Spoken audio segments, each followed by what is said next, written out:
Hello, ladies and gentlemen. Namaskar, Sat Sri Akal, Salam. This is Amit Kapoor. Today I'm going to talk about gains from stock market. बहुत सारे लोग ये जानना चाहते हैं कि ऐसे कौन से प्लैनेट की दशाएं होती हैं कि आदमी स्टॉक मार्केट से बहुत पैसा कमाता है।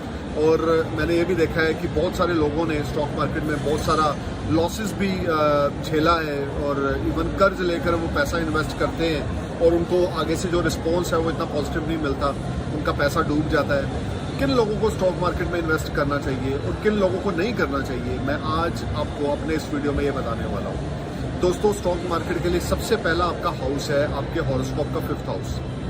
अगर आपके हॉरोस्कोप में 5th हाउस का लॉर्ड वेल प्लेस्ड है, यानी कि अगर आपका 5th हाउस का लॉर्ड अगर आपके 9th हाउस में है, आपके 11th हाउस में है, आपके 1st हाउस में है, आपके 7th हाउस में है, तो आपको स्टॉक मार्केट में पैसा ज़रूर इन्वेस्ट करना चाहिए और आपको वहाँ से बहुत अच्छे प्रॉफिट्स भी मिलेंगे। लेकिन कौन सा प्लैनेट, क्या कोई ऐसा प्लैनेट आपके 5th हाउस का लॉर्ड है जो ट्रांजिट में 13 महीने एक साइन में रहता है लाइक जुपिटर, या आपका 5th हाउस का लॉर्ड सैटर्न है जो 2.5 साल एक साइन में रहता है, या आपके 5th हाउस का लॉर्ड मून है जो 2.5 डे वन साइन में ट्रांजिट करता है। इस पे डिपेंड करता है कि आप लॉन्ग टर्म इन्वेस्टमेंट करें या शॉर्ट टर्म इन्वेस्टमेंट करें।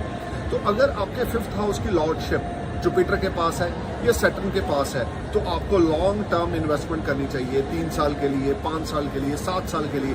लेकिन अगर आपके 5th हाउस का लॉर्ड मून है, मार्स है, सन है, मरकरी है, तो आपको शॉर्ट टर्म इन्वेस्टमेंट में भी, इंट्राडे में भी अच्छी खासी कमाई होगी और आप बहुत ज़्यादा ग्रो करेंगे अगर आपके 5th हाउस का लॉर्ड 11th हाउस में, 9th हाउस में, 7th हाउस में या 1st हाउस में है।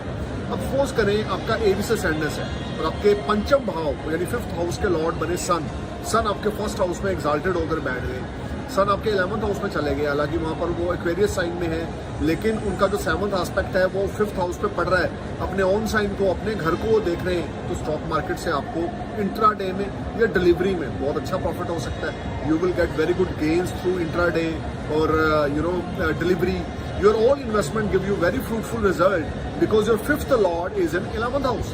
और अब यही एरीज असेंडेंस है, 5th लॉर्ड सन आपके 9th हाउस में जाकर बैठ गए और 9th हाउस में बैठकर सन यहाँ पर जुपिटर के साइन सजिटेरियस में है, फ्रेंडली साइन में है।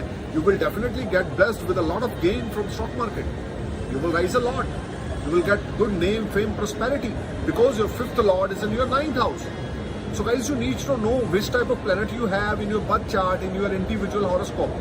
अब आपका टॉरस असेंडेंस है, टॉरस असेंडेंस में आपके 5th लॉर्ड बने मरकरी, 5th लॉर्ड होकर मरकरी आपके 11th में जाकर बैठ गए, 1st हाउस में बैठ गए, 9th में बैठ गए।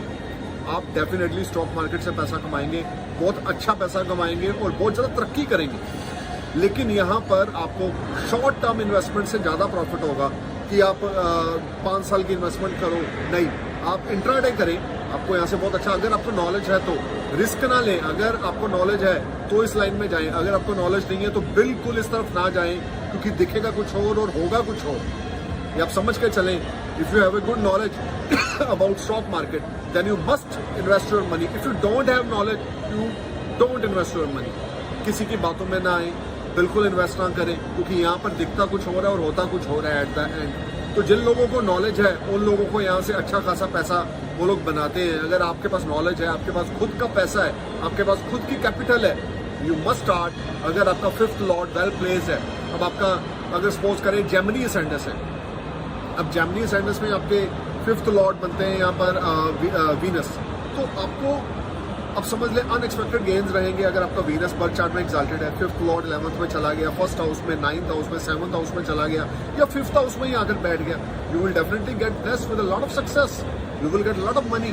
तो स्टॉक मार्केट में पैसा वो लोग कमाते हैं जिनका 5th हाउस का लॉर्ड वेल प्लेस्ड हो या 5th हाउस का लॉर्ड 5th हाउस पे ही एस्पेक्ट डाल रहा हो। So guys, you need to know which type of planet you have in your birth chart, which type of planetary movement you have. Do you have 5th lord is in 5th house or 5th lord is in 11th house, 1st house, 7th house or 9th house? If you have, you will definitely get very good gains from stock market in intraday or long term investment. And if you don't have 5th lord in well placed, आपका 5th lord जो है वो डेबिटेशन sign में है, अब Aries ascendants है, 5th Lord सन है वो 7 नंबर में है, आपका 7th हाउस में 7 नंबर में है, तो आप बिल्कुल इन्वेस्ट ना करें, रिस्क ना लें।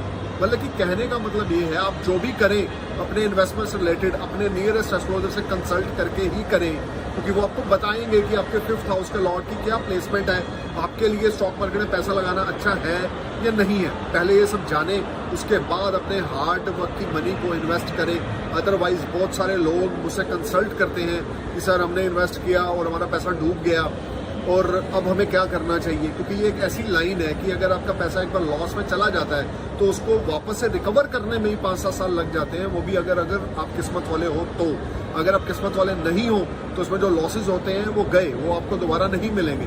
So don't put your money without experience. किसी से कर्ज लेकर तो बिल्कुल भी स्टॉक मार्केट में इन्वेस्ट ना करें। 5th लॉर्ड अच्छा है, आपके पास खुद का पैसा है तो आप इन्वेस्ट करेंगे, सोच के करें कि 3 साल के लिए, 4 साल के लिए, 5 साल के लिए मैं इन्वेस्ट कर रहा हूँ, then you will get good returns. Risk बिल्कुल ना लें, क्योंकि ये फील्ड ऐसी है कि इसमें 80-90% लोग नुकसान में जाते हैं। सिर्फ 5 या 10% किस्मत वाले ही इसमें पैसा कमाते हैं, जिनके पास खुद का पैसा है, जिनके पास पेशेंस है या जिनके पास खुद का एक्सपीरियंस है। Thank you for watching my video. नमस्कार, सत श्री अकाल, सलाम, जय हिंद।